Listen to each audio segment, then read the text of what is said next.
nke kọwalụ m ọfa ọ dị iche iche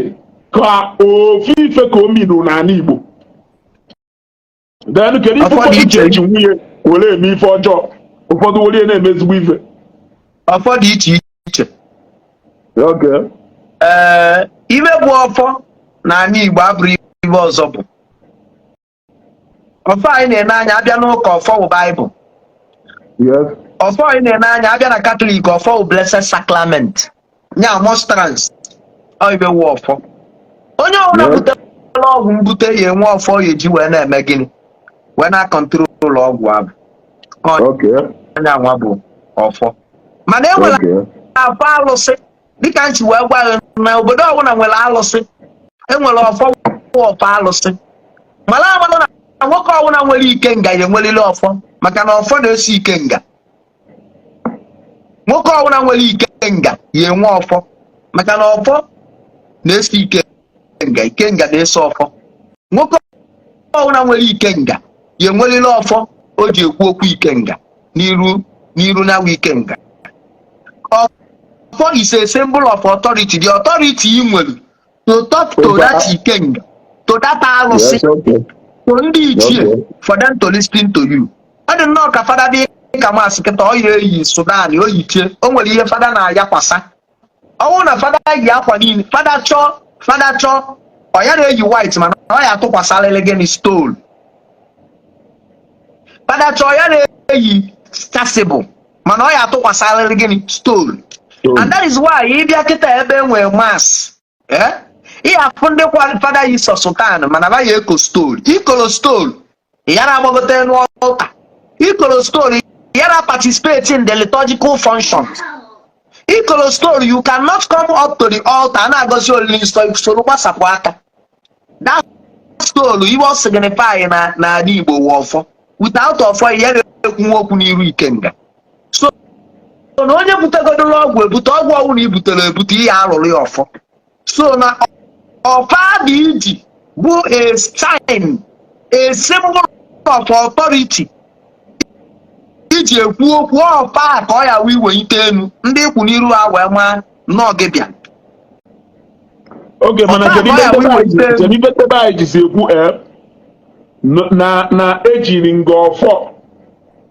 ji erughị ogu ọha asịghị na oji ọfọ yana. When I look at all these two things ndị be anyị kwuru na ọfọ ahụ na ọfọ ahụ is more like a symbol of purity, justice. It's like a symbol of purity, justice, and authority. Purity, yes. Justice, and authority. Is it possible for three of these things to work independently? O nwere ebe na-aga or ngazi jụọ ajụjụ a ka iwe nwee ike wee direction of ebe na-aga. Okay, it's all right. O nwere ibe m kwuru one day about ịtụ mmadụ na-alụsị. Wee sị na ịtụ mmadụ na-alụsị a because a lot of people na-atụ mmadụ na-alụsị a na-akpọ onwe ha aka ji ọfọ ebe a aka ji ọfọ ebe a ya na onye a ji ọfọ alụsị dị etu a na onye a ji ọfọ alụsị dị etu a. Now inenezie Igbo ji wetụ mmadụ na-alụsị for instance na mmadụ bịara na nke the same onye ahụ na-atụ alụsị a si anya gwọọlụ ya ọgwụ ka o wee na-atụo mgbada ego denụ ọ gwọọlụ onye ahụ ọgwụ ka o wee na-atụo mgbada ego. Another person natụrụ mgbada ego, another person nalụkwa nya nwe ego ọkwa mgbada onye ahụ abịakwa na the same alụsị ahụ bịakwa isiki for justice wee jụọ ọwụzikwa otu ọfọ a eji wee kushi ife a nya gaba n'iru. Ọdụkwa possible na ya ejikwa otu ọfọ ahụ wee sịkwa the same thing nya jekwa kpekwa justice n'ife ejikwa ọfọ ahụ wee kudo. Achọ nke kọwalụ m ife ọfụma like ọkwa otu ọfọ ahụ ka eji wee kuchi na-ekwugogu jee na ịgwa ha onye anya nyeghị ego onye gha ego otu ọfọ ahụ kwa ka ejikwa wee jekwa ịnụrụ onye emekwara the same thing of like aghọtahụ m kọwara m ọfụma onye ka m ji wee chọwa ajụjụ maka ọfọ a ka m wee ghọta ife ọfọ awụ and ife o signify n'ala Igbo onwelu like onwelu one on that like if ịkọwagoro nkịta anọ three things ka ọ na-signify. That is why m ji wee jụ those three things ọ na-work independently or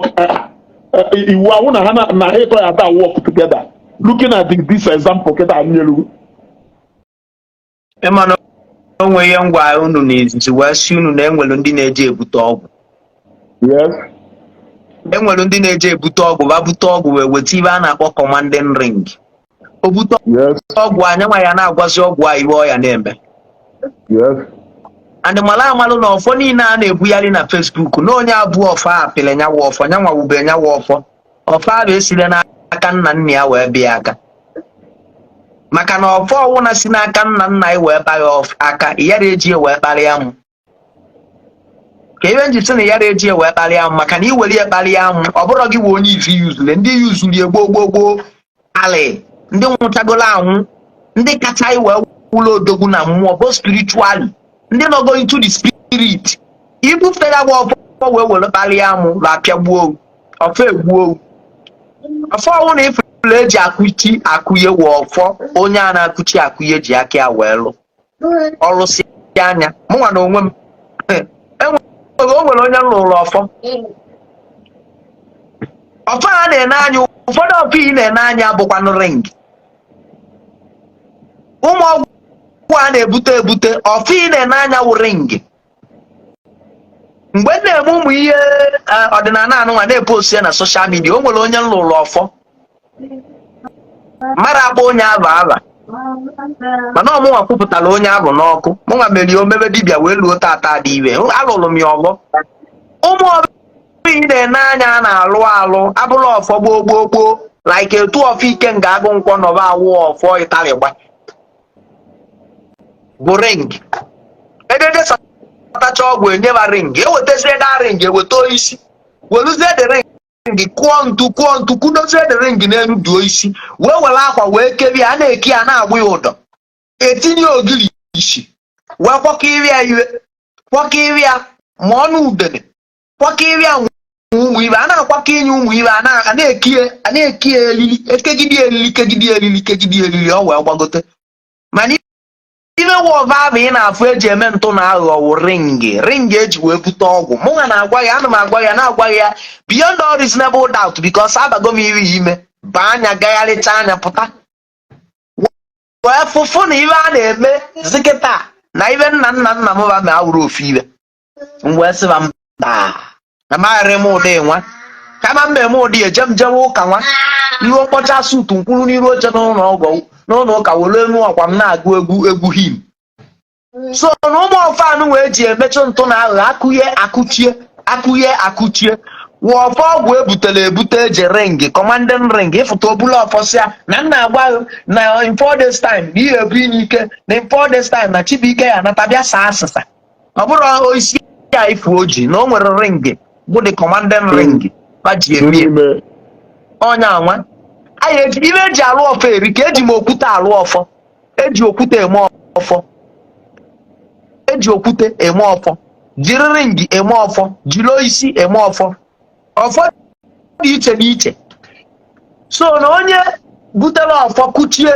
pụta chi niile kụnyekwe widisem ọfọ bụ nyanwa na-agwa ọfọ ahụ iwe ọ ya eme nyanwa na-agwadate mmụọ bute iwe ọ ya emelie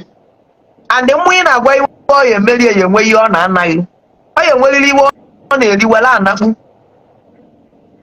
so na ọnyanwa ọ ya enweriri iwe ọ ya na-anaghị wee na-obeghị wee na-emeri iwe ahụ ịchọ so na ụmụ ibe ọya wabịa tụọ mmadụ na alụsị onye nwe abịa ụwọdụ abịa ihe ndawa iyi ka alụsị ji na-egwu neba ka alụsị ji na-apetva ma niile bụcha ọgwụ ebutere ebute ma niile bụcha ọgwụ a na-akọntrol mana onye ahụ si na aka ya dị ọcha ya gbagote na ide mmiri dị odo tinye aka elu etu uchituo ya naba aka ya dị ọcha ka anyị mali so that is it nke a bụrụ ka ebu ihe ọfọma ọ ka asị gị bịa kwuwe chọchọ mba just tinye aka ya n'uchituo nara finish nke a bụrụ ọfọ ewegharịrị ọfọ so ọfọ niile abụrụ ọwụrụ ọfọ niile n'ọrụ ụfọdụ onye ahụ